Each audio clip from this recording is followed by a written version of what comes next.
எல்லாருக்கும் வணக்கம். இன்றைக்கி நம்ம இந்த வீடியோவில் என்ன பார்க்க போகிறோம் அப்படின்னா 2025 இருக்கக்கூடிய முக்கியமான கரண்ட் அஃபேர்ஸ் ஒவ்வொன்றா நம்ம இன்றைக்கி இந்த வீடியோவில் பார்க்க போகிறோம். முதல் கேள்வி, இந்தியாவின் ராம்சர் தளங்களின் எண்ணிக்கை எத்தனையாக அதிகரித்துள்ளது? இந்தியாவின் ராம்சார் தளங்களின் எண்ணிக்கை எத்தனையாக அதிகரித்துள்ளது? இதுக்கான சரியான ஆன்சர் என்ன அப்படின்னா 91. இப்போ இந்த ராம்சார் தளங்கள் அப்படின்னா என்ன அப்படின்னா அதிக ஈர நிலங்கள், ஈரப்பதம் வாய்ந்த நிலங்களை வந்து ராம்சார் தளங்கள் சொல்லுவாங்க. லாஸ்ட்டாக ராஜஸ்தானில் 2 ஈர நிலங்கள் வந்து சேர்த்துருக்காங்க. அதெல்லாம் எதெல்லாம் அப்படின்னா பலோடியில் உள்ள கிச்சன் மற்றும் உதய்பூரில் உள்ள மேனார். அடுத்து இரண்டாவது கேள்வி, 2025ஆம் ஆண்டு சீர்திருத்த ஆண்டாக எந்த அமைச்சகம் அறிவித்துள்ளது? 2025ஆம் ஆண்டை சீர்திருத்த ஆண்டாக எந்த அமைச்சகம் அறிவித்துள்ளது அப்படின்னா பாதுகாப்பு அமைச்சகம். நமக்கு 2023 சிறுதானிய ஆண்டு அப்படின்னு சொல்லுவாங்க. 2023 சிறுதானிய ஆண்டு, 2024 ஒட்டகங்கள் ஆண்டு, 2025 குவாண்டம் தொழில்நுட்ப ஆண்டு, 2026 பெண் விவசாயிகள் ஆண்டு அப்படின்னு சொல்லியிருக்காங்க. அடுத்த மூணாவது கேள்வி, 2025 மார்ச் 31 முடியும் நிதியாண்டில் தமிழ்நாடு கடன் சுமை எத்தனை லட்சம் கோடியாக அதிகரிக்கும் என ரிசர்வ் வங்கி அறிக்கையில் தெரிவிக்கப்பட்டுள்ளது? 2025 மார்ச் 31 முடியும் நிதியாண்டில் தமிழ்நாடு கடன் சுமை டேஸ் லட்சம் கோடியாக அதிகரிக்கும் என ரிசர்வ் வங்கி அறிவிக்கையில் தெரிவிக்கப்பட்டது அப்படின்னா 9.55 லட்சம் கோடி. 2024 25 தமிழ்நாடு நிதிநிலை அறிக்கையில் முக்கியமானது வருவாய் வந்து ரூபாய் 2 லட்சம் கோடியே 99,010 2,99,010 கோடி. செலவு 3,48,299 கோடி. வருவாய் பற்றாக்குறை வந்து 48,279 கோடி. இதற்காக செலவழித்தது எவ்வளோ அப்படின்னா ரூபாய் 47,681 கோடி. நான்காவது கேள்வி, தற்போது தமிழகத்தில் எத்தனை கோடி வாக்காளர்கள் உள்ளனர்? தற்போது தமிழகத்தில் எத்தனை கோடி வாக்காளர்கள் உள்ளனர் அப்படின்னா 6.36 கோடி. 6.36 கோடி. அடுத்த ஐந்தாவது கேள்வி, தமிழக அரசால் அமைக்கப்பட்ட 5வது காவல் ஆணையத்தின் தலைவர் யார்? தமிழக அரசால் அமைக்கப்பட்ட 5வது ஆணையத்தின் தலைவர் யார் அப்படின்னா சிடி செல்வம். அடுத்த ஆறாவது கேள்வி, உலகிலேயே உயரமான ரயில்வே பாலம் எங்கே அமைந்துள்ளது?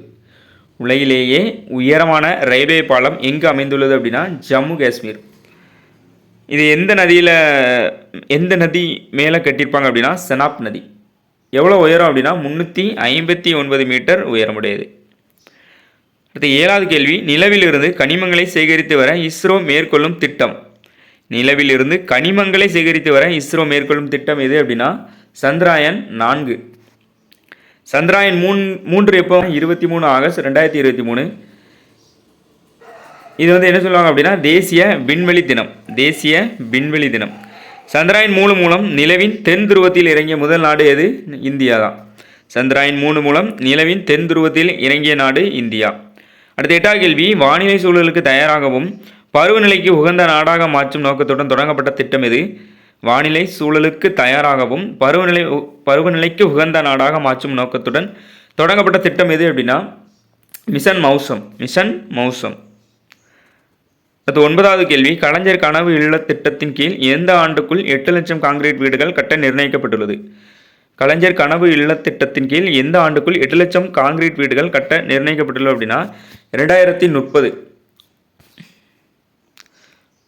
அடுத்து 10வது கேள்வி, ஆதித்யா விண்கலம் எந்த ராக்கெட் மூலம் விண்ணில் ஏவப்பட்டது?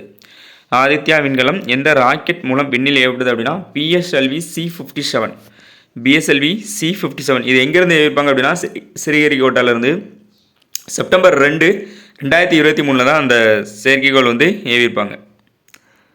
அதே மாதிரி அந்த ஆதித்யா விண்கலம் வந்து 127 நாட்கள் பயணித்து 2024 ஜனவரி 6 தான் L1 சொல்லக்கூடிய ஒரு பாயிண்டில் போய் நிற்கும்.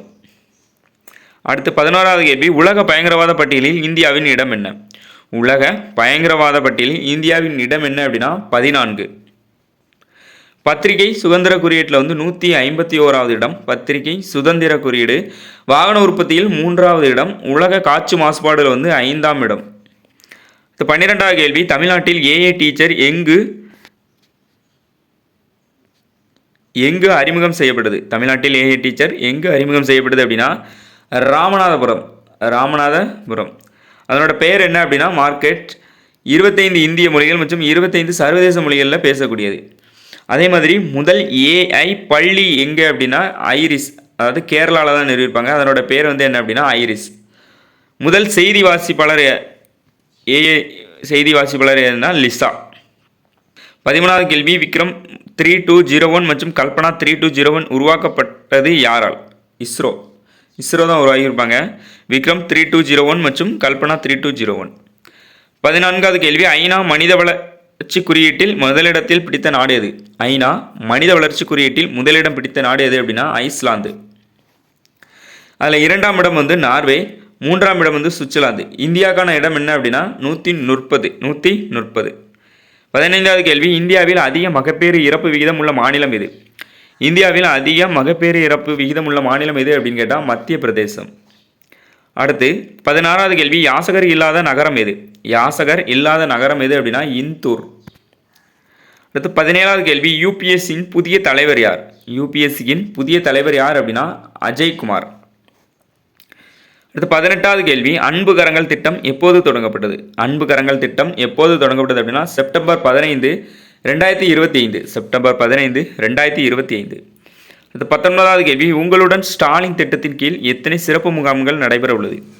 உங்களுடன் ஸ்டாலின் திட்டத்தின் கீழ் எத்தனை சிறப்பு முகாம்கள் நடைபெற உள்ளது அப்படின்னா 10,000 சிறப்பு முகாம்கள்.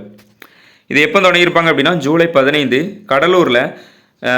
ஜூலை 15 அப்படிங்கிறது என்னது? காமராஜருடைய பிறந்தநாள். ஸோ கல்வி வளர்ச்சி நாள் அப்படின்னு சொல்லுவோம். இது 20வது கேள்வி, திறன் இயக்கம் எந்த வகுப்பு மாணவர்களுக்கு ஆரம்பிக்கப்பட்டது? திறன் இயக்கம் எந்த வகுப்பு மாணவர்களுக்கு ஆரம்பிக்கப்பட்டது அப்படின்னா 6 முதல் 9ஆம் வகுப்பு வரையுள்ள மாணவர்களுக்கு. 6 முதல் 9ஆம் வகுப்பு வரையுள்ள மாணவர்களுக்கு. அடுத்து, நலம் காக்கும் ஸ்டாலின் திட்டம் எத்தனை முகாம் நடத்தப்பட உள்ளது? நலம் காக்கும் ஸ்டாலின் திட்டம் வந்து 1256 முகாம்கள் நடத்தப்பட உள்ளது. ஆகஸ்ட் 2 தான் ஆரம்பிச்சிருப்பாங்க. Chennai Saint Bede's Anglo Indian மேல்நிலைப் பள்ளியில் தான் இதை முதல்ல ஆரம்பிச்சிருப்பாங்க. 22வது கேள்வி, முதல்வரின் தாய்மானவர் திட்டம் எங்கே தொடங்கப்பட்டது? முதல்வரின் தாய்மானவர் திட்டம் எங்கே தொடங்கப்பட்டது அப்படின்னா சென்னை. அந்த தாய்மானவர் திட்டம் என்ன அப்படின்னா 70 வயதுக்கு மேற்பட்ட இருக்கக்கூடிய முதியோர்களுக்கு வந்து ரேஷன் பொருட்கள் வந்து வீட்டுக்கே கொண்டு போய் கொடுக்கக்கூடிய ஒரு சிறப்பான திட்டம். அடுத்து 23வது கேள்வி, அகல் விளக்கு திட்டம் எதனுடன் தொடர்புடையது? அகல் விளக்கு திட்டம் எதனுடன் தொடர்புடையது அப்படின்னா பெண் குழந்தைகள். ஆகஸ்ட் 9, 2025 தான் ஆரம்பிச்சிருப்பாங்க.